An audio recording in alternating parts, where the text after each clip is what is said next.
Welcome to BSc Statistics students. In this lesson, I discuss sequencing problem.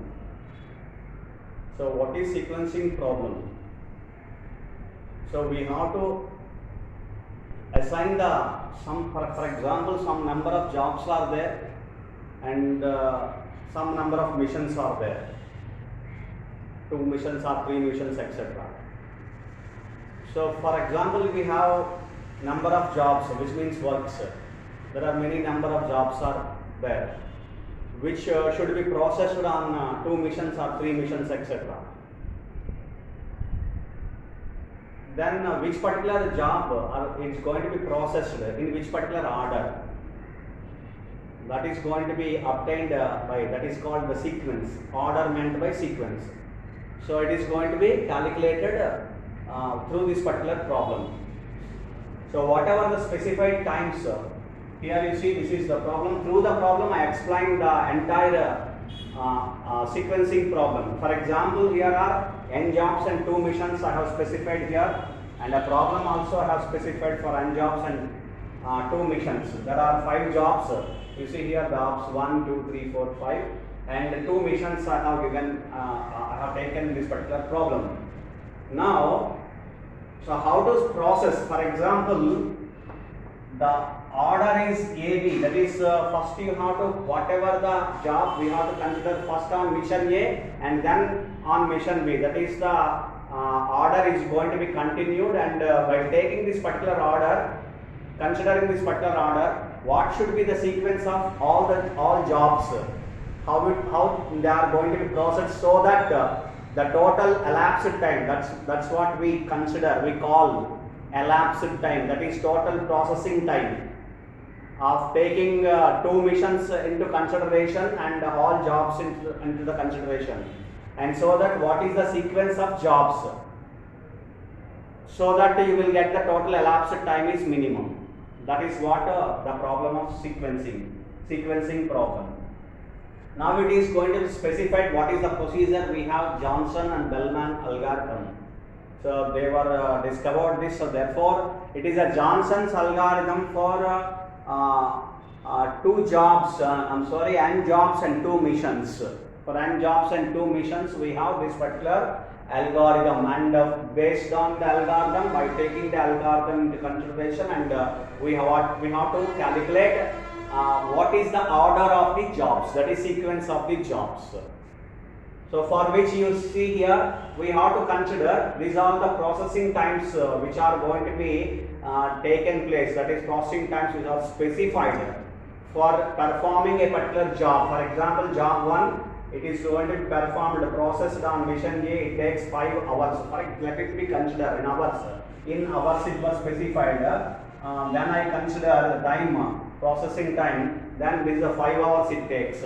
For example, for second job for mission A, it is going to be processed 1 hour. Similarly, the next remaining for mission B, 7 hours for the job 3. To process job 3, it requires 7 hours.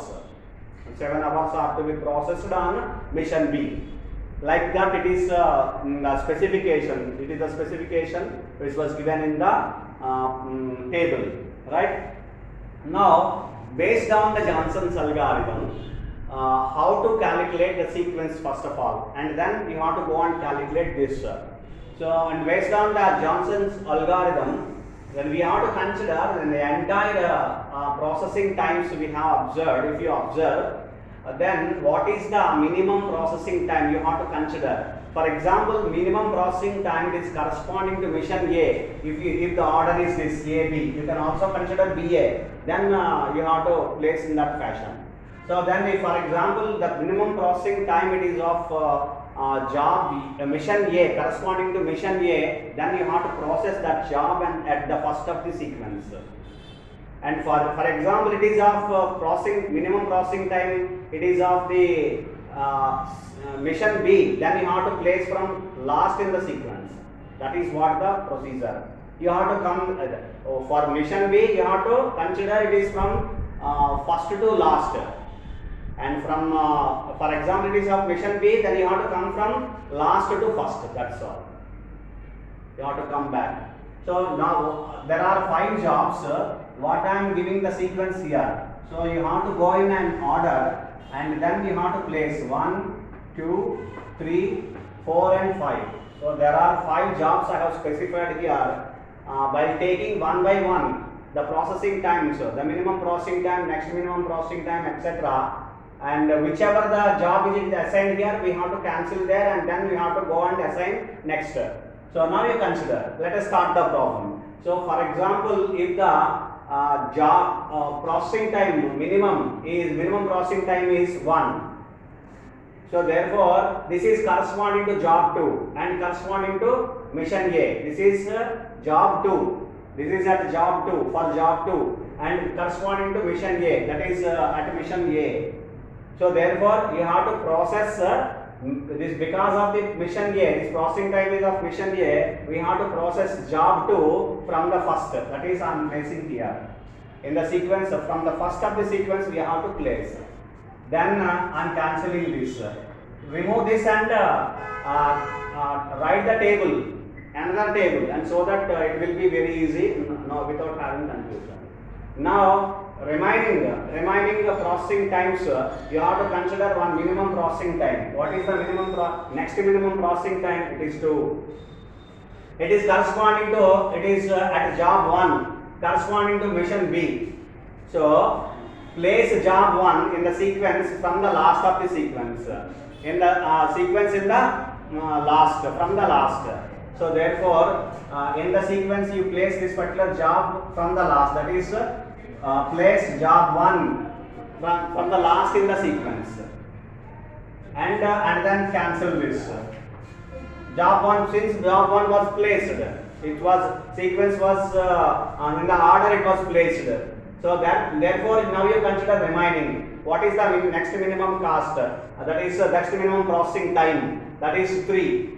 The next minimum processing time is 3. So it is corresponding to job 4 and it is corresponding to mission A. It is of mission job 4 corresponding to mission A. So therefore you have to place it in the first of the sequence, that is after the job 2. One particular job is performed here, placed here. So therefore you have to place job number 4 after that. Okay, from the first of the sequence, from first to last. Okay, and then again it was cancelled. You cancelled 4th job because it was already placed in the sequence.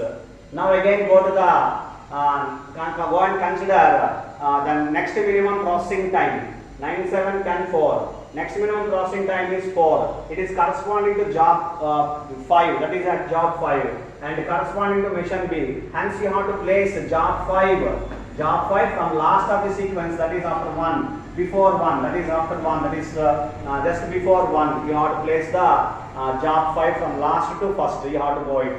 And then we have only one job, that therefore you have to place here. That's all. Then you cancel this and then we have only one particular job, that is job 3. Then we have to place here.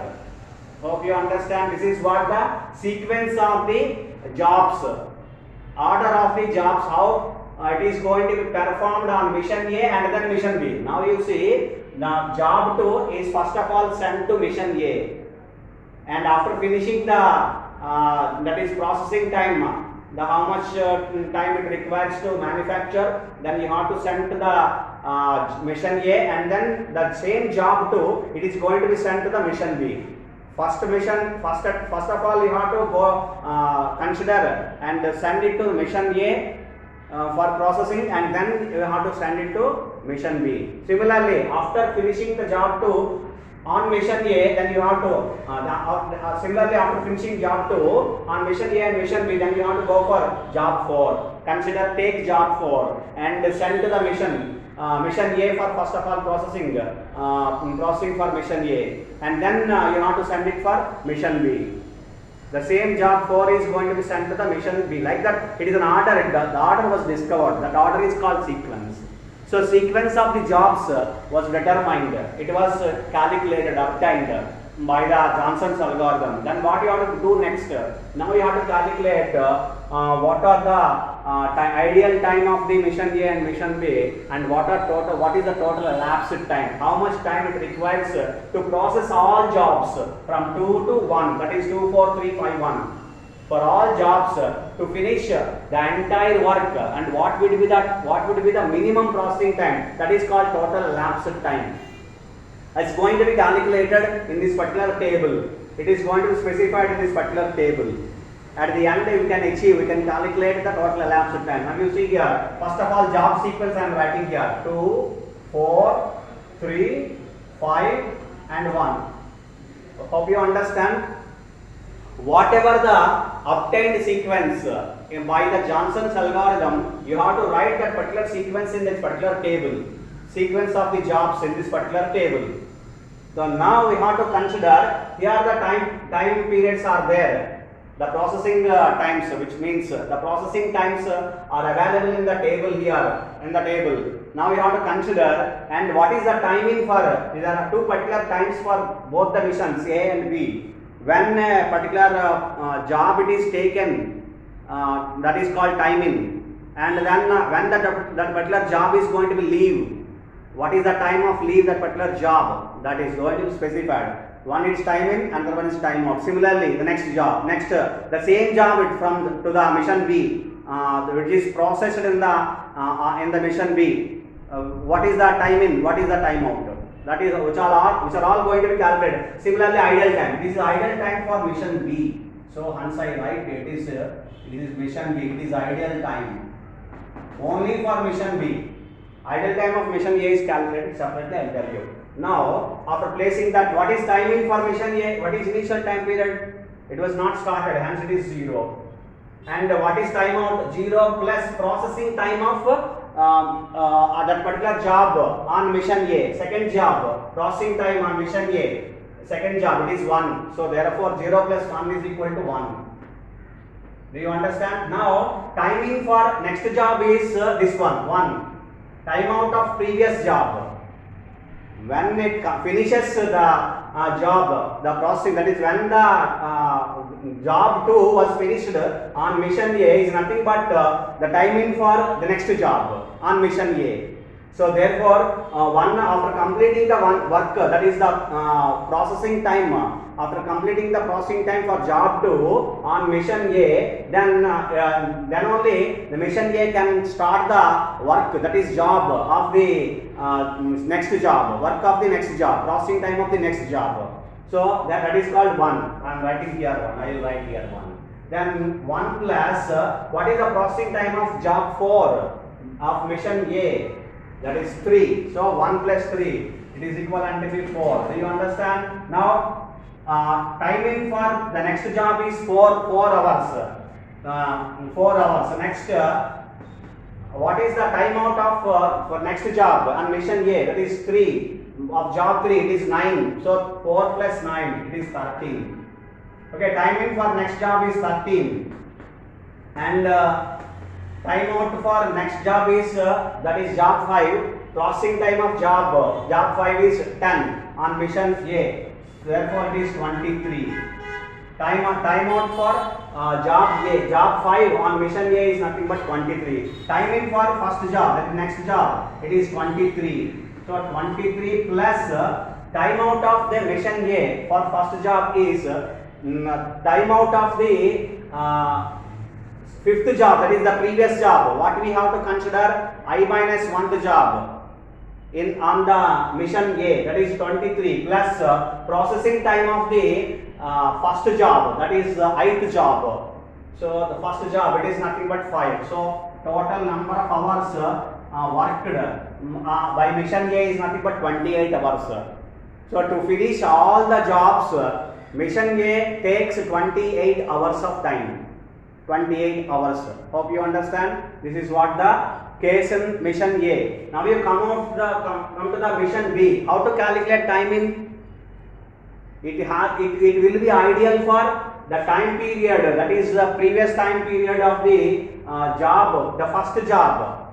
How much time it takes on mission A, the time it is going to be wait for mission B. mission B has to wait that particular time. What is that time? 1 hour. So that is timing for mission B it is 1 hour. The time out of mission ith job, for example, the first job you consider. The time out of first job on mission A is nothing but timing of the first job of mission B.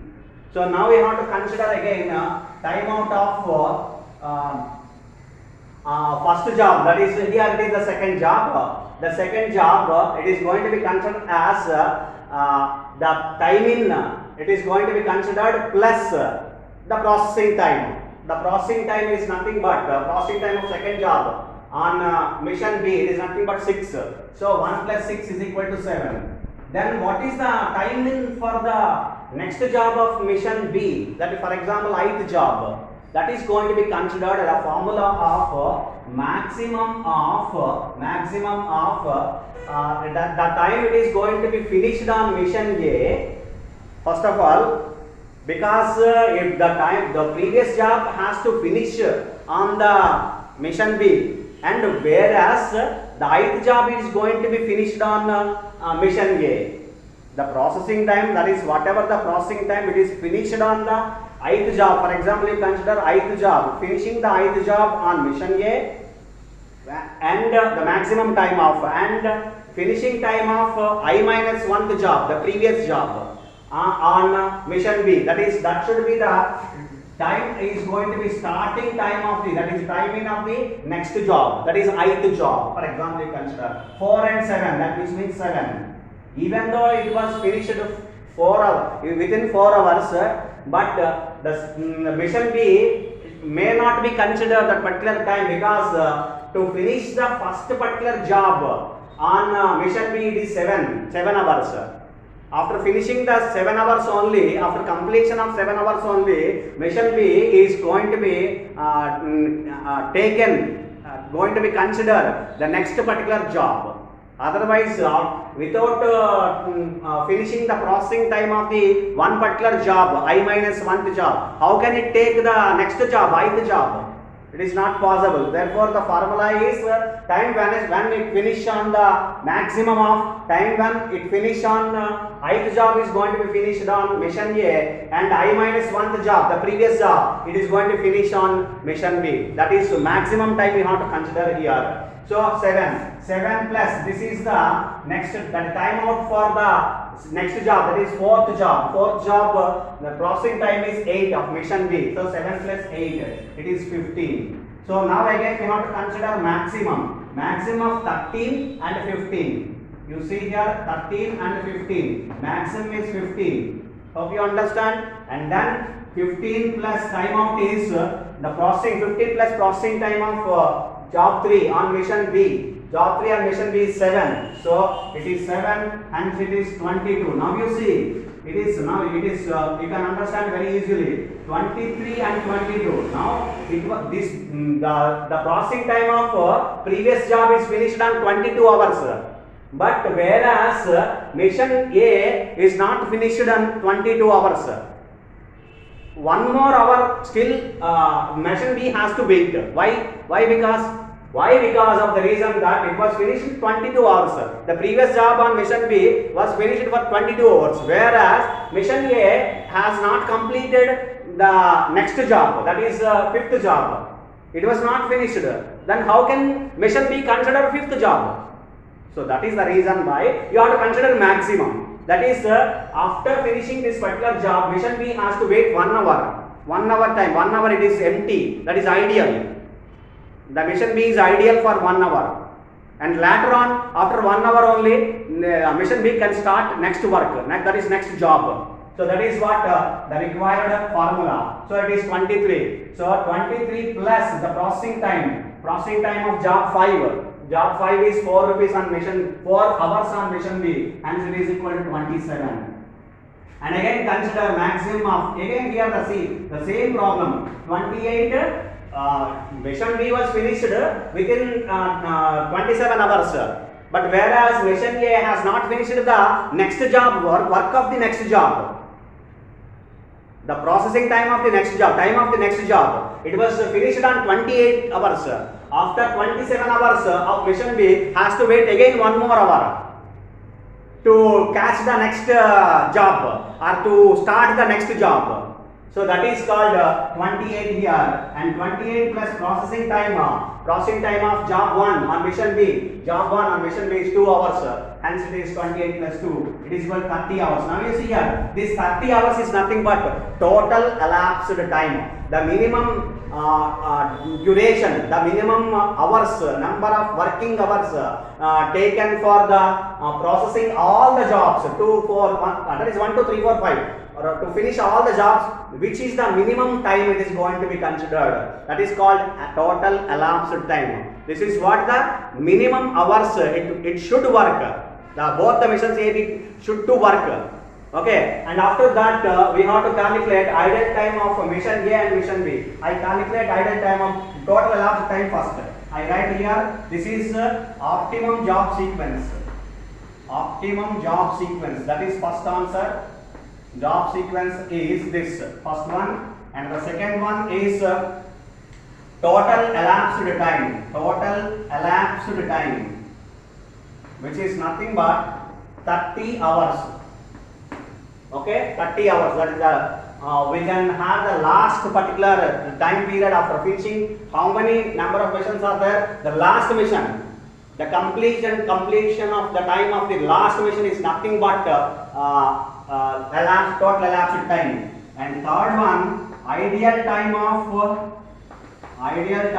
mission A.